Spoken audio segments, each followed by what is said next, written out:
Hello students, today we are discussing about T.S. Eliot and his famous theories of impersonal poetry, depersonalisation and tradition and individual talent. All these concepts are explained in the work called Tradition and Individual Talent, which was published in the journal Sacred Wood. First, we will start with impersonal poetry. So, according to T.S. Eliot, one should surrender his personality when he writes a poetry. This self-sacrifice is going to give a boost to good poem. So, T.S. Eliot says that when a poet writes a poem, he should not include his personal feelings and emotions into that poem. There should not be a personal image of the poet in his poetry. In that sense, he is completely against the views of romantic poets, because for romantic poets their personality was expressed in all of their poems, like Byron and Wordsworth and almost all the romantic poets included their personal feelings and emotions in their poems.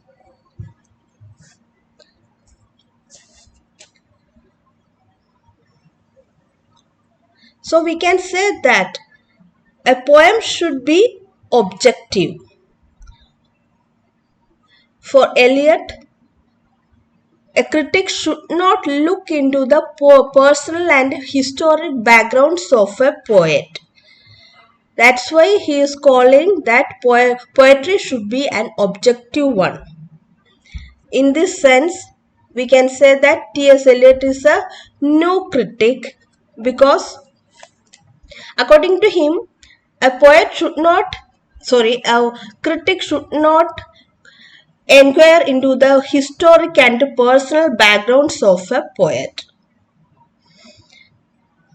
A poet should surrender his personality. This is called the concept of depersonalization. A poet must be like objective and depersonalized scientist in his work. To describe the depersonality theory, Eliot is giving the example of experiments by scientists. Here, Eliot is comparing our mind into a chemical reaction. He is giving the examples of sulfuric acid, how sulfuric acid is made by combining oxygen and sulfur dioxide. So, to make sulfuric acid, these two gases should be combined with the help of a platinum filament. Without this platinum filament, we cannot make sulfuric acid. But then also, there won't be any changes to this platinum filament. Just like this, T.S. Eliot says that a poet's mind should be like this platinum filament. Just as filament is needed to make sulfuric acid, a poet's mind is needed to make good poetry. Mind contributes its maximum when it is unaffected and separated from his personality. For Eliot, poetry is an escape from personality. But this is completely against the ideas of romantic poets. Here, what Eliot wants to say is that only an objective mind, a mind which is free from his personal feelings and emotions, can give good poetry. Eliot does not say that poet has to poet should not include his emotions in the poetry, but he should include his personal feelings and emotions in poetry in an artistic way. Okay, so to describe this objectivity and depersonalization, Eliot is comparing our mind with a chemical reaction. That is, our mind is like platinum filament and it should be objective, while it's just like the mind of a scientist who is making experiments in the labs. When he is making that experiments, he is not including his personality into that experiments. He is only doing his job. Like that, when a poet writes his poetry, he should not include his personal feelings into that poetry. Then only it would be a good one. This is the impersonal theory of T.S. Eliot.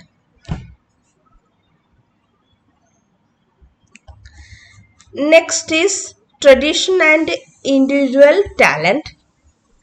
This concept is very important, and he published this concept in the journal Sacred Wood. So what is tradition and what is individual talent? So according to T.S. Eliot, in English poetry, there is a tendency to accept all those which are very new. They are English critics and people are appreciating those poets who write something new, which is different from old poetry. They respect those ones who write differently from ancestor or dead poets. But according to T.S. Eliot, this is not completely good, because for him, a poet who imitates his ancestor poet is a better one. The most individual part of any work is the part in which dead poets are mirrored vigorously. Any such resemblance can be seen in the maturity of the poet, not when he is in adolescence. Here, Eliot says that when a poet is here what he meant is, when a poet is becomes a matured one, he resembles or he mirrors or he imitates the dead poet's maximum. So this is called tradition. But when a poet is in adolescence, or when a poet is a teenager, he is trying to write something new, and so he is diverting from the mainstream. So tradition and individuality goes together. For T.S. Eliot, when one teenager is writing the poetry, he is not that much imitating the dead poets. He wants to write something new. So he he is deviating or moves away from that traditional method of writing. But when he becomes a matured one, or when the poet is in a youthfulness, or after that he is trying maximum to imitate his ancestors, or his predecessors, or the dead poets. This is called a tradition. And for Eliot, this tradition and individuality are goes together. A poet is individual only when his poetry is mirroring the dead poets. So, for Eliot, see, he says that a poetry becomes individualistic when he is imitating the old poets. Next concept is historic sense. The concept of historic sense makes the poem a beautiful one. If the form, sorry, for Eliot, if a poet is blindly or completely imitating the old poets, or the dead poets, or the ancestor poets, a blind utterance, or a blind imitation is not that good. Eliot says that we have to imitate the old poets, but at the same time we have to imitate the new tradition also.